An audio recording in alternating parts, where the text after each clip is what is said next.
नमस्कार दोस्तों, मेरा नाम आकांक्षा मिश्रा है। जैसे कि मैंने इससे पहले भी एक वीडियो डाला हुआ है कि आज मैं आप सभी लोगों के सामने उत्तर प्रदेश लेखपाल भर्ती परीक्षा 2021 के लिए जो कि 22 में इसकी परीक्षा होने जा रही है, मैं कुछ क्वेश्चन लेकर आई हूँ जो कि यूपी SSS की कई सारी परीक्षाओं में आए हुए हैं, जैसे कि राजस्व में आए हुए हैं, चकबंदी लेखपाल में, ऐसी बहुत सारी यूपी SSS की कई सारी परीक्षाएँ हैं जिसमें आए हुए हैं। आज मैंने पॉलिटी के कुछ इंपॉर्टेंट क्वेश्चन जो मुझे लगे हैं उसके लिए मैं लेकर आई हूँ। चलिए आपका ज़्यादा समय ना लेकर के इस वीडियो को स्टार्ट करते हैं।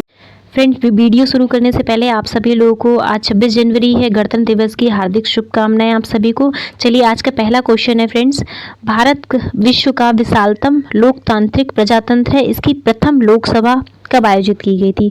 इन्होंने प्रथम लोकसभा आयोजित तिथि पूछी है जिसका ऑप्शन है 16 अगस्त 1947, 27 जनवरी 1950, 13 मई 1952 और 15 जून 1952। जैसे कि आप लोग को बता दें कि 1952 में तो गठन हुआ था, लेकिन इसकी पहली इन्होंने तिथि पूछ दी थी कि जून में हुई है या 13, क्योंकि 52 इन दोनों ही ऑप्शंस में है। तो फ्रेंड्स इसका आंसर जो सही है वो सी वाला सही है।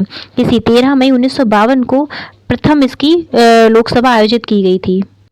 इसका डिस्क्रिप्शन पढ़ते हैं फ्रेंड्स। ये देखिए क्वेश्चन आया हुआ है, यूपी SSS अमीन परीक्षा 2016 में आया हुआ है। भारत की प्रथम लोकसभा की बैठक 13 मई 1952 को आयोजित की गई थी, जबकि प्रथम निर्वाचित लोकसभा 17 मई 1952 को अस्तित्व में आई थी। ये दोनों ही तिथि आप याद रखिएगा कि 13 मई को आयोजित की गई थी, जबकि प्रथम निर्वाचित लोकसभा जो थी वो 17 अप्रैल 1952 को अस्तित्व में आई थी। इसका सेकेंड क्वेश्चन है फ्रेंड्स, उच्चतम न्यायालय में संविधान के निर्वाचन से संबंधित मामले की सुनवाई करने के लिए न्यायाधीशों की संख्या कम से कम कितनी होनी चाहिए? इन्होंने कम से कम संख्या की बात पूछी है। ऑप्शन आपका ए है 10, बी है 9, सी है 7 एवं डी है 5 कि कम से कम एक पैनल में कितने न्यायाधीश होने चाहिए, और अधिक से अधिक भी आप लोग को बताना चाहिए अधिक से अधिक कितने हैं या अभी तक किस खंडपीठ में अभी तक अधिक से अधिक रहे हैं।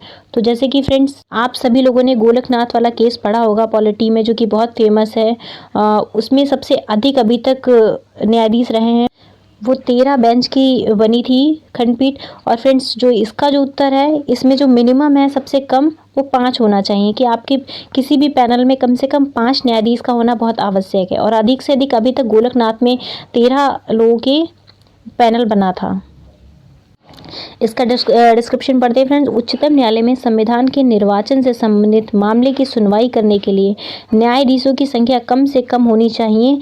ये जो आर्टिकल है 145 में बताया गया कि इसमें कम से कम 5 होनी चाहिए, और ये आर्टिकल 145 आप याद रखिए। 5 से आप याद रखिए कि उसमें 5 संख्या है और इसमें आर्टिकल नंबर क्या है 145 है। तो दोनों को कोरिलेट करके आप याद करेंगे तो ऐसे दोनों ही याद हो जाएंगे। और इसके साथ साथ आप एक चीज़ और याद रखिए कि निर्वाचन से संबंधित मामले की बात कही है इन्होंने। आज का तीसरा क्वेश्चन है फ्रेंड्स, विश्व का विशालतम न्यायिक प्राधिकरण क्या है?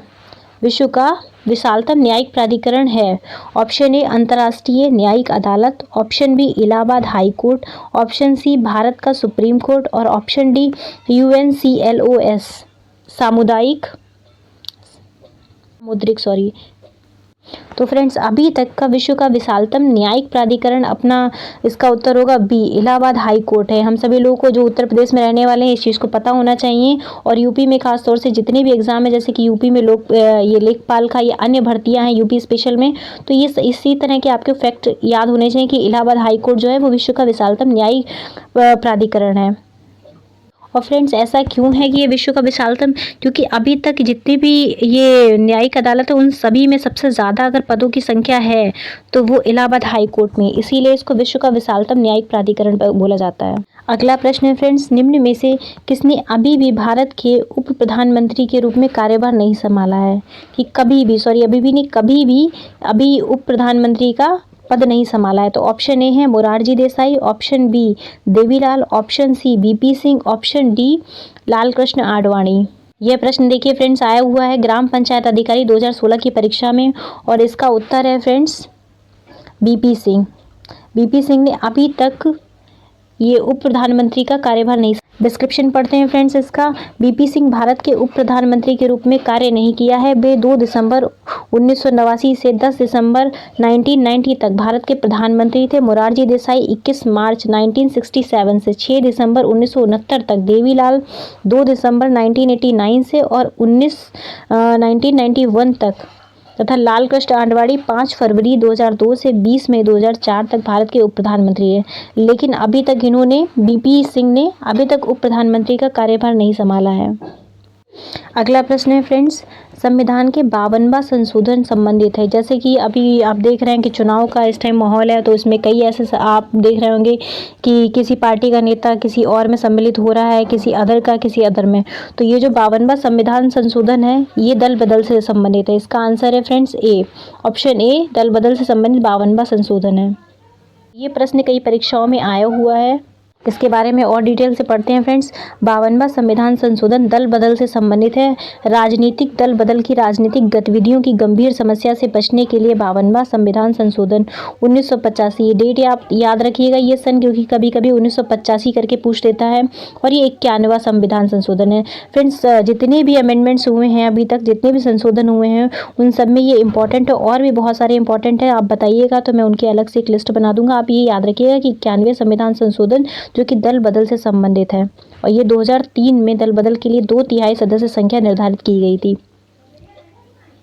अगला क्वेश्चन है फ्रेंड्स, संविधान का निम्न में से कौन सा संशोधन केंद्र तथा राज्य में मंत्रिपरिषद के मंत्रियों की अधिकतम संख्या को सीमित करता है? ये भी एक संशोधन से संबंधित क्वेश्चन है। ऑप्शन ए 57वां संशोधन, ऑप्शन बी 51वां संशोधन, और ऑप्शन सी 13वां संशोधन, और ऑप्शन डी 95वें संशोधन। लोगों को भी पिछले क्वेश्चन में मैंने 91वें संशोधन के बारे में पढ़ाया था कि ये दल बदल से संबंधित संशोधन है, और इसको ही फ्रेंड्स, इसमें ही अधिकतम मंत्रियों की संख्या सीमित कर दी गई थी। तो इसका ऑप्शन जो है ना बी सही है। इसके बारे में और डिटेल से पढ़ते हैं। भारतीय संविधान के 91वें संशोधन 2003 में केंद्र व राज्य के मंत्रिपरिषद के आकार को निम्न सदन के सदस्यों की संख्या के 15%, आप ये परसेंटेज याद रखिएगा। कभी कभी ये क्वेश्चन पूछ देता है कि 91वें संशोधन के द्वारा कितने प्रतिशत की व्यवस्था की गई थी, तो आपका आंसर होगा 15% की व्यवस्था की गई थी। इसी संविधान संशोधन में छोटे राज्यों को कम से कम 12 मंत्रियों को नियुक्त करने का अधिकार प्रदान किया गया था, भले ही यह संख्या निम्न सदन के सदस्य संख्या के 15% से अधिक ही क्यों न हो। इसी संविधान संशोधन में एक राजनीतिक दल से दूसरे राजनीतिक दल बदल पर रोक लगा दी गई थी। एक साथ आपने दोनों ही चीज़ें याद कर ली कि जो 91वें संविधान संशोधन था उसमें दल बदल पर भी रोक लगी थी, और केंद्र एवं राज्य में मंत्रिपरिषद की जो संख्या थी उसको भी सीमित कर दिया गया था, और अधिकतम कितना 15% को किया गया था। अगला प्रश्न है, भारत का निम्नलिखित में से कौन सा राष्ट्रपति निर्विरोध निर्वाचित हुआ था? ऑप्शन ए है Neelam Sanjiva Reddy, option B doctor Rajendra Prasad, option C doctor S Radhakrishnan, option D KR Narayan. ये पॉलिटी का बहुत फेमस क्वेश्चन है और ये कई परीक्षाओं में पूछा हुआ है। इसका आंसर है फ्रेंड्स ए, नीलम संजीवा रेड्डी जो थे उनको निर्विरोध निर्वाचित किया गया था। और यह प्रश्न UPSSC में देखिए जूनियर असिस्टेंट या आशुलिपिक में आया हुआ 2016 का प्रश्न है। इसके बारे में आप पढ़ते हैं। नीलम संजीवा रेड्डी भारत के 6ठे राष्ट्रपति थे। इनका सीक्वेंस आप याद रखिए, कभी कभी क्वेश्चन सीक्वेंस वाइज भी पूछ लेता है कि कौन से नंबर के राष्ट्रपति थे। ये भारत के एकमात्र राष्ट्रपति थे जिन्हें निर्विरोध चुना गया। इनका कार्यकाल वर्ष जो था 1977 से 1982 तक रहा है। राष्ट्रपति बनने से पूर्व नीलम संजीवा रेड्डी वर्ष 1956 में आंध्र प्रदेश के प्रथम मुख्यमंत्री रहे। आप कहीं देखिए एक क्वेश्चन यहाँ से भी कि आंध्र प्रदेश के प्रथम मुख्यमंत्री अगर पूछा जाए कौन था, तो वो नीलम संजीवा रेड्डी थे। उसके अलावा इन्होंने लोकसभा के अध्यक्ष पद पर भी रहे हैं। अगला प्रश्न है, किसी ग्राम पंचायत द्वारा उप प्रधान को पद से हटाने के लिए कम से कम कितने पंचायत सदस्यों का समर्थन आवश्यक है? देखिए, लेखपाल की परीक्षा देने जो भी मित्र जा रहे हैं उन सभी लोगों के इस तरह से क्वेश्चन बहुत जरूरी है।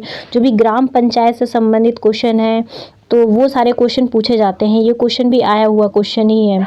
इसके ऑप्शंस पढ़ते हैं फ्रेंड्स। पहला है 1/4, दूसरा है 1/2, तीसरा है 1/3 या फिर D 2/3। कितने का समर्थन होना चाहिए एक उप प्रधान को हटाने के लिए?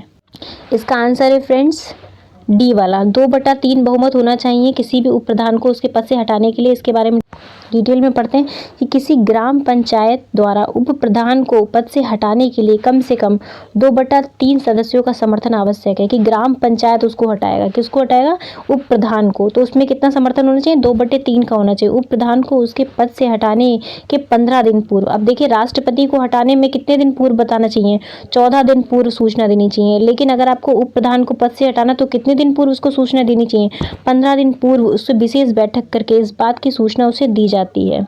आज के लिए फ्रेंड्स इतना ही, और इस तरह के अगर आपको क्वेश्चन पसंद है तो मैं इस तरह के आपको सीरीज़ लाते रहेंगे, पॉलिटी, ज्योग्राफी, अन्य जिस भी आप सब्जेक्ट का बताइएगा ते रहेंगे। और अगर आप पहली बार इस चैनल पे आए हैं तो चैनल को सब्सक्राइब करिएगा, और जो भी आपके फ्रेंड्स हैं तैयारी कर रहे हैं इस तरह की, उनको आप शेयर करिएगा। Thank you.